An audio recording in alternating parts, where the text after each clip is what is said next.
사람입니다. 또 대표적인 인물, 지금 오늘 핵심적인 인물은 베드로인데, 베드로는 유대인입니다. 이방 사람과 유대인이 만나는 과정 속에는 어마어마한 차이가 있습니다. 유대인들은 이방인들을 만날 때에 발가락 사이에 있는 때맞지도 못 알아봐요. 지금도 그렇습니다. 우리가 예수 믿는 사람이 이스라엘에 가면 돌을 가지고 와서 여행을 해서 돈을 뿌리니까 그들이 환영을 하지, 절대로 한국 사람이라고 환영하지 않아요. 예수 믿는다고 더더욱 유대 이스라엘에는 환영을 하지 않습니다. 공부하는 학생들도 굉장한 차이를 갖고 공부를 합니다. 그게 오늘날 유대인들의 습성입니다. 그래서 이 유대인들은 남다른 우월의식을 가지고 있는 거예요. 왜 그러느냐? 우리는 하나님께서 선별을 하신 백성이다. 택한 백성이다. 우리 민족만 택한 백성이다. 그래가지고 이 종교적인 문제가 지금까지도 어떻습니까? 세계적으로 보면 굉장히 어려워요. 하나가 되지 못해요. 그런데 외국에 있는 유대인들이 놀랍게도 예수님을 믿기 시작하고 있습니다.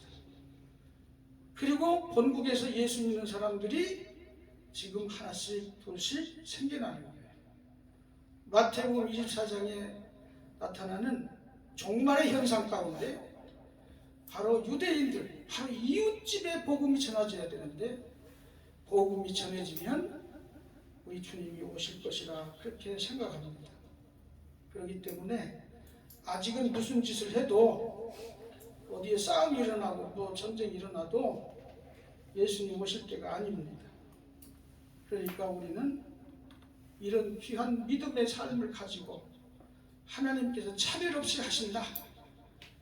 그래서 하나님의 이런 장벽을 무너뜨리시려고 고넬료와 베드로의 만남을 이루어 주신 겁니다. 이것은 놀라운 사건이에요. 이방인의 전도 사역자 그러면 사도 바울을 얘기합니다. 근데 먼저 베드로에게 가장 먼저, 예수님 가신 후에 가장 먼저 고넬료를 베드로가 만나도록 하시는 거예요.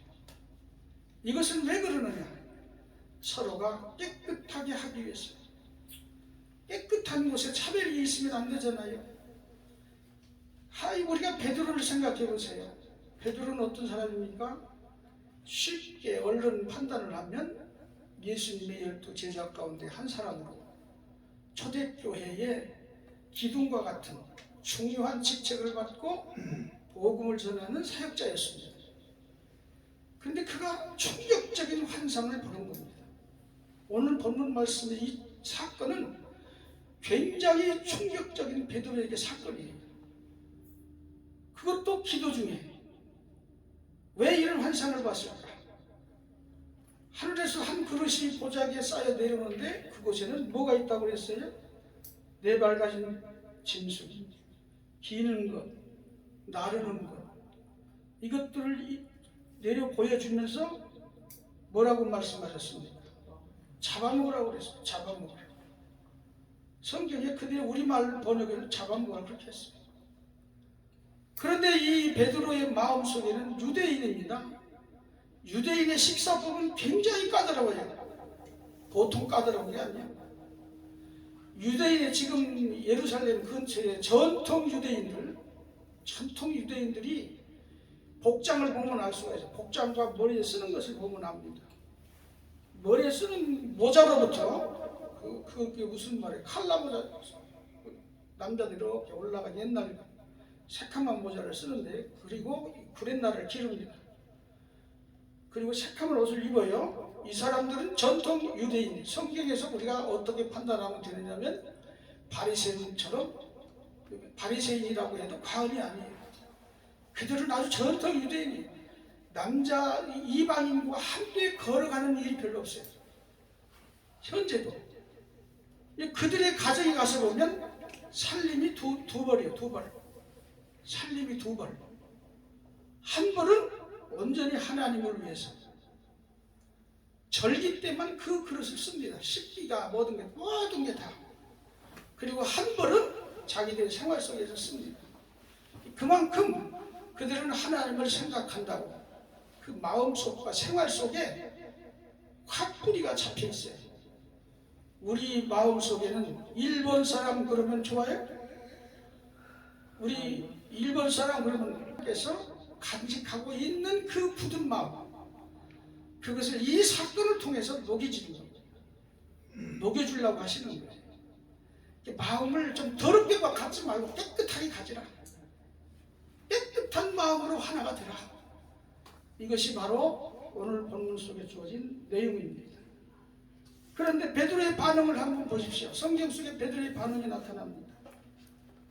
뭐라고 말합니까? 주여, 나는 그리할 수가 없습니다. 아니, 하늘에서 내려서 천사를 통하여 하나님의 음성이 들렸는데도 불구하고 뭡니까? 나는 그리할 수 없습니다.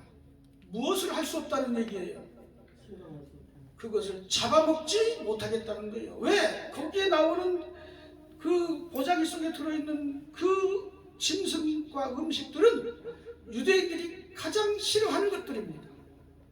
가장 싫어하는 것들입니다. 근데 그것을 보여주며 잡아먹으라.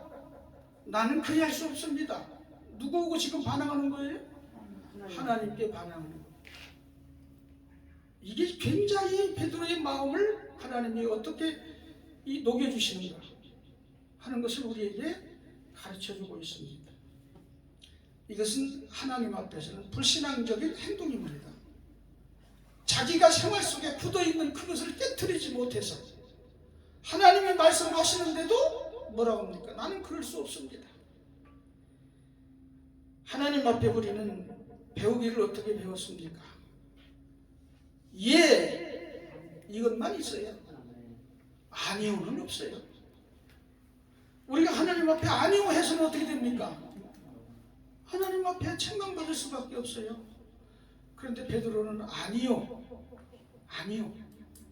그런데도 예수님은 베드로를 사랑하셔서 고넬료의 가정에 보내십니다.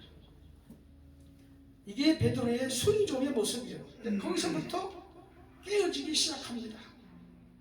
그럼에도 불구하고 베드로의 생활을 보면 갈라디아에서 뭐라고 그랬어요? 바울이 감히 베드로를 책망합니다. 사도 바울이 왜 그랬느냐?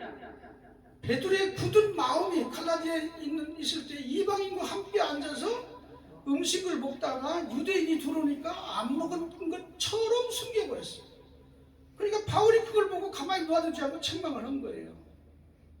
그만큼 베드로의 마음에는 유대인의 전통적인 사고방식, 생활로 쩔어들어 있는 거예요. 우리나라에는 바로 이것이 크나큰 문제입니다. 크나큰 문제예요. 우리나라에 지금 130년, 40년 가까이 선교가 들어온 지 생활하고 있는데 지금 가만히 보시면 적어도 한 7대까지 내려오는 가정이 있어요. 7대. 복음이 들어오면서 아버지가 죽고 아들이 죽고 또 아들이 죽고 7대까지 내려왔어요. 그런 가정을 여러분들 한번 찾아서 보세요. 그들의 삶이 어떻게 사는지. 그들의 삶은 하나님이 복을 주시는데 그냥 걸어가도 복이요. 걸어가도 복이요. 그가 앉아있는 생활 속에도 복이요. 그런데 우리는 어떻습니까? 저 같은 경우도 죄송하지만 당대 예수 믿고 목사가 됐어요. 그러니까 굉장히 어렵습니다. 굉장히 어려워. 그것은 뭘 말하는 것입니까? 유교적인 사고방식을 내 몸에서 빼버려야 되는 거예요. 내 몸에서 빼야 되는데 그걸 빼지 못하니까 내가 어려운 겁니다. 다른 게 아니에요. 여기서부터 하나님은 차별을 없게 하시기 위해서 은혜를 주시는 거예요. 그런 가운데 여러분들이 목사가 된 겁니다. 제가 늘 가끔 그런 얘기를 합니다. 우리 아이들에게는 저는 믿지 않는 가정에서 태어났기 때문에 제사 드리는 걸 잘 압니다. 제사상을 놓으면 무엇을 어떻게 놓고 이제는 뭐 한 4, 50, 60년 가까이 지났으니까 뭐 참 기억을 못하지만 대충 보면 아이고 저거 뭐 잘못됐구만, 저것은 이쪽으로 놔야 되는데 뭐 숫자는 어떻게 해야 되는데, 그런 생각이 제사상을 보면 떠오르는 거예요. 왜? 몸에서 아직도 빠지지 않아서. 근데 우리 아이들은, 죄송합니다, 우리 아이들은요, 제가 3남매를 뒀는데 제사 드리는 걸 보지를 않았어요. 제가 목사니까 내가 제사 드리지도 않고, 또 그런 가정에서 큰 일이 있어도 우리 아이를 데려가지는 않았어요. 왜? 식구들이 요구를 해도 안 데리고 왔어요.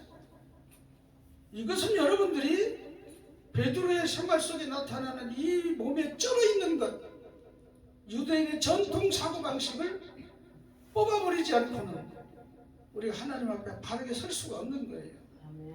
그러니까 보세요, 하나님께서 예수님의 큰 제자인 베드로에게 이방인의 복음 전하는 기회를 주셨는데도 불구하고 베드로가 그걸 빼지 못하니까 사도 바울에게 넘어가는 거예요. 사도 바울에게 복음, 이방인에게 전하는 복음 전하는 사역이 넘어가는 거예요.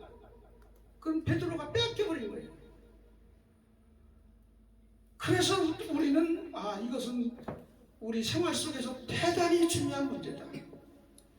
그래서 목사님들 가운데서 보면 자녀들에게 공부를 열심히 가르치고 또 세상 사는 방법, 유교적인 세상 방법에서 떠나서 분리돼서 가르친 목사님의 자녀들은 다 훌륭하고 잘 됩니다.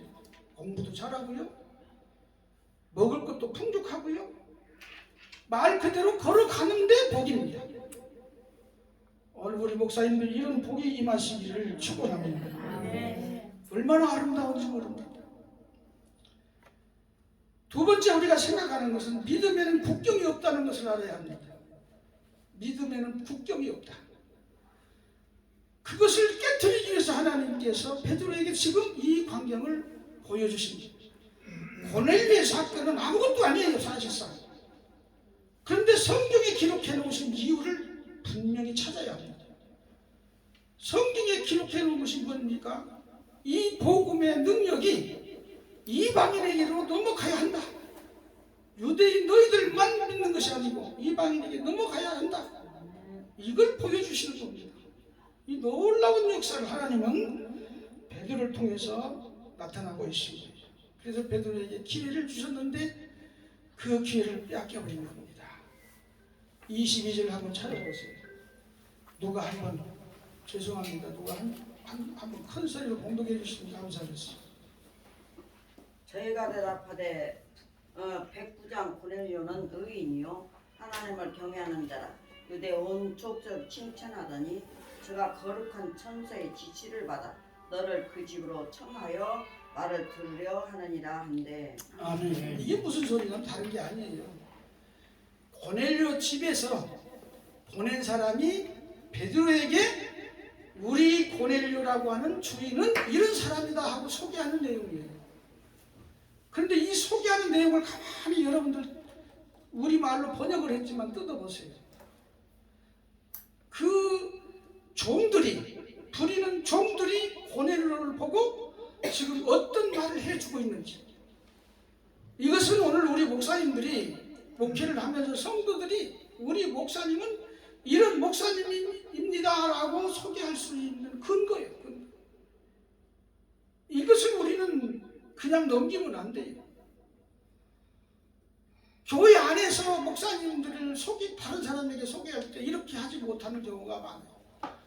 저도 성경을 보면서도 그냥 평소에 읽어갔지만 사실은 이런 말씀을 깨달은 지가 얼마 안 됩니다.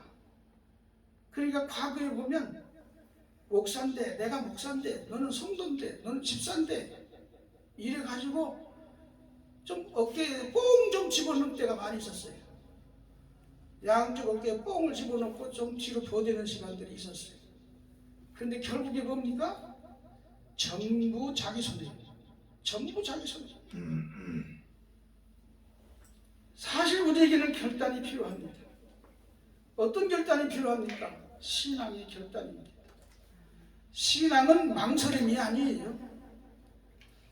옳고 그른 것, 선과 악을 구분하는 양당 간의 선택은 우리 스스로가 기도하면서 지시하시는 대로, 베드로에게 하나님이 보여주실 때 뜻이 있었음에도 불구하고 난 그리할 수 없습니다. 무엇 때문에? 자기 몸에 비어있는 것 때문에. 선택한 하되 후회하는 선택이 되서는 안 됩니다. 신중한 선택을 하면서 우리 망설임 없이 주님과 함께 할 수 있는 그런 모습을 가져야 될 줄로 믿습니다. 세 번째는 하나됨의 아름다움입니다. 베드로가 고넬료의 집에 갔습니다. 환상 내용에 대해서 베드로는 뭐라고 그랬습니까? 성경을 자세히 보세요.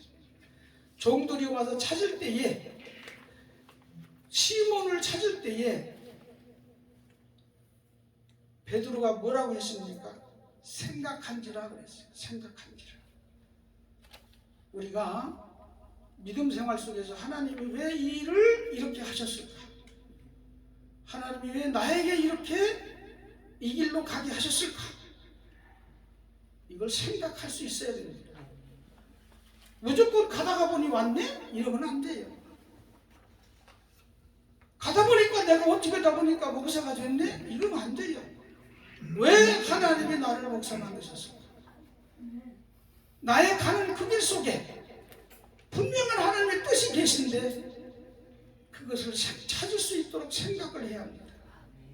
그냥 쉬운 말입니다. 사실상 우리말로는 조금 더 한자적으로 중국말처럼 한다고 그러면 묵상하는 거예요. 묵상하는 거. 우리말로 순수한 말로는 생각하는 겁니다. 베드로는 생각을 했습니다.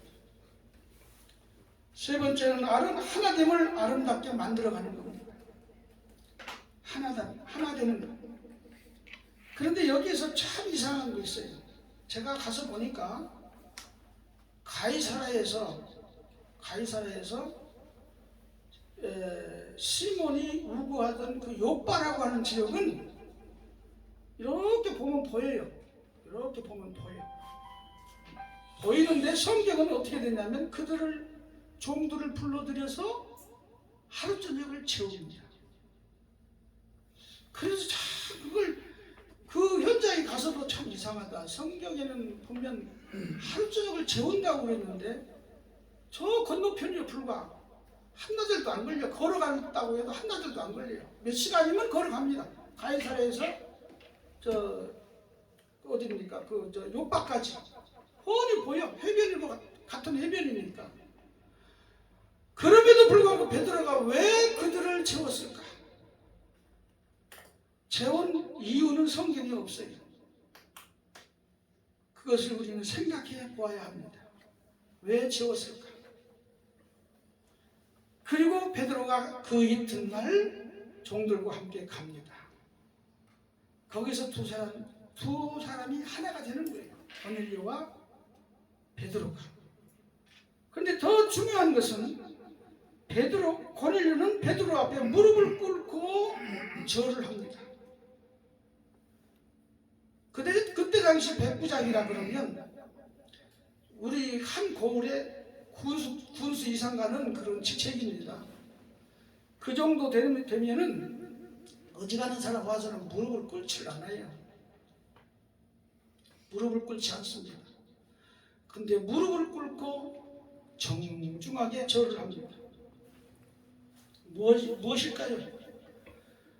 고넬료는 그만큼 하나님이 이제 10장 1절로부터 보면 고넬료의 행동이 쭉 나오는데 그만큼 신앙으로 다져진 사람이에요.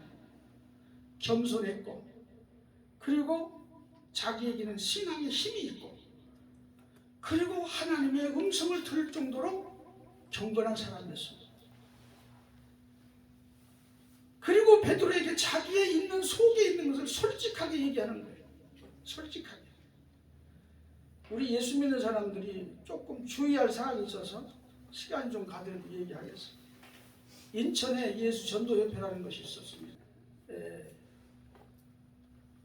죄 사함의 비결이요. 그것을 깨닫고 뭐라고 그랬냐면 죄 고백 사상입니다. 죄 고백 사상을 자꾸 전하는 거예요. 저게 무슨 뜻인가 하고 가서 봤어요. 가서 그 사람들하고 전도도 했고 또 그 사람의 설교도 많이 들었고. 그런데 문제가 생기는 거예요. 제가 볼 때. 그래서 제가 그랬습니다. 그 이익은 씨 보고 참 열심히 하나님의 사역을 하는 것은 좋은데 우리나라의 사람들의 습성과 생활의 방식을 당신은 이해하지 못하는 것이 있다. 그게 뭐냐? 죄 고백 사상이라고 하는 것은 내가 누구에게든지, 목사는 강단에서 성도들에게, 성도들은 누구에게든지 내가 이런 죄를 지었으니 용서해 주시오 하고 고백하는 것이 성경적인 의무고 일이다. 그런데 이게 문제가 있다. 민족성에 문제가 있다. 그리고 설명을 해줬어요. 왜 안 되느냐? 목사가 예를 들어서 내가 강단에 설교하면서 결혼하기 전에 어떤 여자와 함께 잠을 자고 아이도 있었는데 다 버리고 나 지금 지금 있는 이 사모하고 결혼해서 살고 있습니다. 그러니까 나 용서해 주시오. 그때는 은혜 받고 넘어갑니다. 문제가 생기면 어떻게 됩니까? 그것이 꼬투리가 되는 거예요.